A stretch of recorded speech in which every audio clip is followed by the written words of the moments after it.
Mga amigo ug miga, ako din yung basahon ang komento ni Ma'am Tita Lucero Flores. Ano siya diri, happy anniversary, hope nga hanggang kamatayan ng pagsasama. Hello, kumusta mo sa amigas kini na sabi ang durong kinit Cebuano nga tagiya sa Cebu nga pordoy kayo. Aray mo. Mga amigo pa ni sa mong lakaw karong adlaw, no? Tungkol kay karong adlaw, special man kaayo. Tungkol kay karon ang ikaw-nom nga anibersaryo. Bito mga amigo ikaw-nom na ninamo ron nga anniversary sa akong asawa, no? Kay karon man ang Mayo 8. O yan, nakanindot pag yun kay anniversary na mo, yan na napagin may kauban niya si Dudong Kian nga pugi kaayo. Okay na mo pagkaduan mga amigo dool ra din sa amua, pero kinahanglan pa may bibiyahe. Tungkol kay kining lugar, medyo distansya. O mga amigo kining video ha, kung isulti sa inyo ha, kung anong naunsaw, nag-aabot nga niya akong asawa. Ay, yung asawa di ay taga-isla din ni mga amigo amiga. Kanya ni eskwela man idri sa mong lungsod. Unya timing pagkikaayo nga kami nagka-classmates sa senior high school. Yes, nakita ni niya akong asawa senior high. Unya tanaw ko pamina ko murag interesting man. Una kasi ron kinit bisag taga-Bukid nagbuhat og pasol. Kay may plano kong taga-on niya akong asawa. Murag nabali naman siguro ni, hindi man ako taga-isla, taga-Bukid man ko. Pero nga nung ako may nagbuhat og pasol hinoon.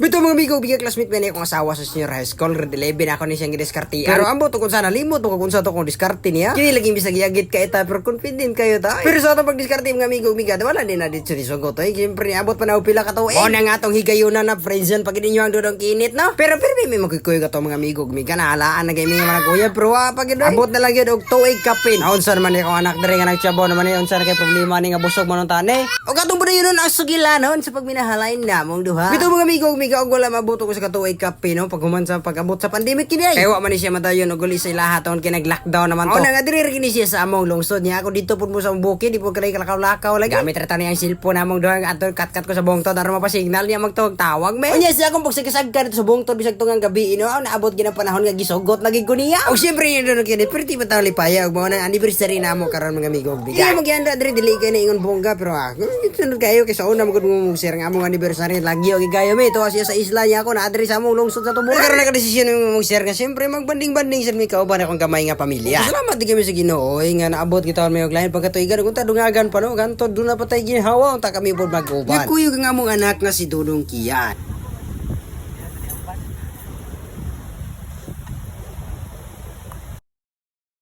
Mga igala akong amigo kamiga, dagan ko salamat sa inyong pag-support. Gika sa sirdanan na agitaon mo nga napabilin nga supporters na to mga amigo miga mo nang salamat juga sa pag-like, sa pag-share, sa pag-comment ninyo ani nga video. Ikaw video ag imugna ni nako aron do namin remembrance. Maayo na lang nilang taon labi na ko maabot ang ato ang katiguangon kaluyan sa Ginoo po. Maong daghan jud kayong salamat. Mga amigo miga mamili day ko og duha ka tawo no. Duha ka laki sharer nga atong hatagan og gamay pahalipay isip pasalamat. Syempre anniversary maron namo pero duha lang usa ha. Mga amigo miga pa sinaybo mo nga pink na likoranan Dudong Kian diha bitawin na sa iyop mo ko nagpadala ang sealer nga black man tato mong gi-order pero sa akong taman mao na niya importante nga dunay mahigtan si Dudong Kian labi na nga maglakaw-lakaw. Unya sama ni nga arita da prince baybayon aw nindot kayong butanganan.